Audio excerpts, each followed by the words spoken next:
artificial intelligence generated image of Pope Francis now wearing a stylish and big white puffer jacket. It went viral on social media over the weekend. If you take a look here, more importantly, it tricked the thousands of users into thinking that it's real.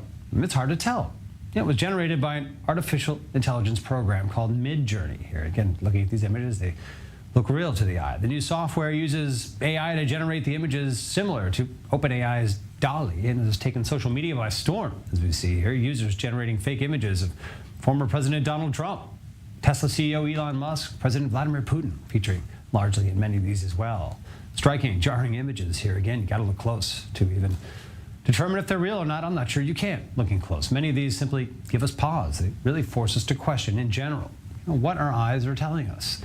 Along those lines, I'm joined by Shahar Lary, who's a writer, speaker, and innovation analyst joining us here in Israel. Look, what are we to do now? I mean, seeing images like this, entering the mid-21st century, voices and faces realistically mimicked by computers. How do we know what's real and what's not? You don't. A few years ago, deep fake videos and pictures started appearing.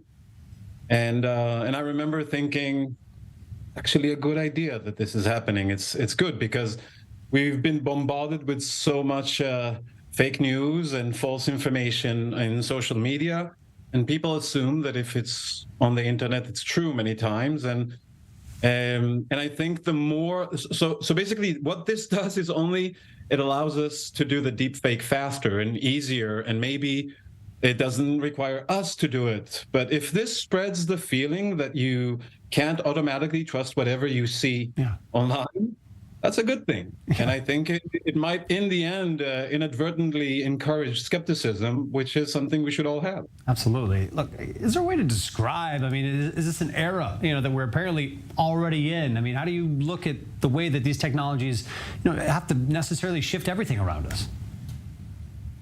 Yeah, I think, again, look, I'm a writer, and I try to be creative when I write, and you hear about, or you try to work with ChatGPT and content writer, AI writing content and creating art. And I think, again, I tend to look at these things as positives. I think that some types of content will be able to generate through AI. I think some types of content, at least for now, will not be. I think when we get to the point in time in which the content that AI will be able to create, whether it is video, images, art, poetry, when we get to the level in which we won't be able to differentiate between that and the work of a human, I think for all intents and purposes, AI will pass the Turing test. Are we not there? I mean, are we there yet? The ChatGPT, a lot of things I'm reading, they're there.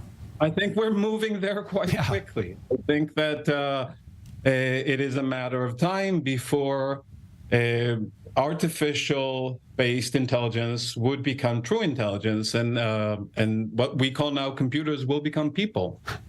Look, I mean, some are making the case right now that either, those of us, those humans out here, still, we need to keep up with this kind of technology, or else we become superfluous, that these are now, becoming necessary tools for life, for the workplace. Is inescapable. I mean, are these things coming into our lives, whether we want them to or not at this point?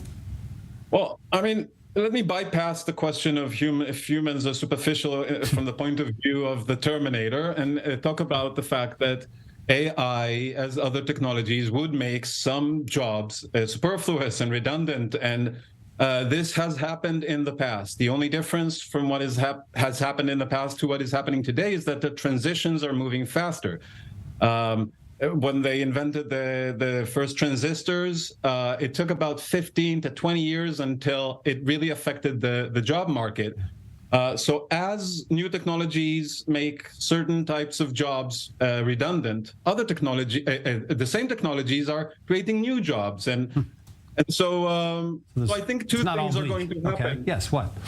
Sorry, I think two things are going to happen, and I'm trying not to predict too much. One is these type of technologies will create other growth engines in economies, and we shouldn't worry about that. And two, if we reach a point in which computers, machines can do for us everything that we need, maybe we don't have to work so hard. Maybe we can just enjoy the richness. Is it possible there's a utopian scenario out there for us? Look, as a writer here, to someone who's thinking about these things, there's a risk, though, for, call it false flag operations, fake directives on TV from a president or an influential general. Do you envision these scenarios, someone sort of using this even to create chaos in a short moment? Can that be regulated, controlled? Is that a real risk? We will have to adapt to some particular risks. There were a few reports in the past years about the fact that the United States nuclear arsenal is controlled by computers that work with 5.5-inch floppy disks from the 1980s.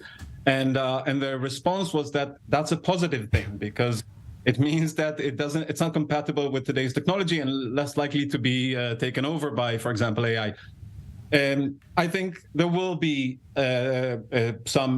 we'll need to adapt to this new technology. Do I think that this is Armageddon? No, I don't think it's Armageddon.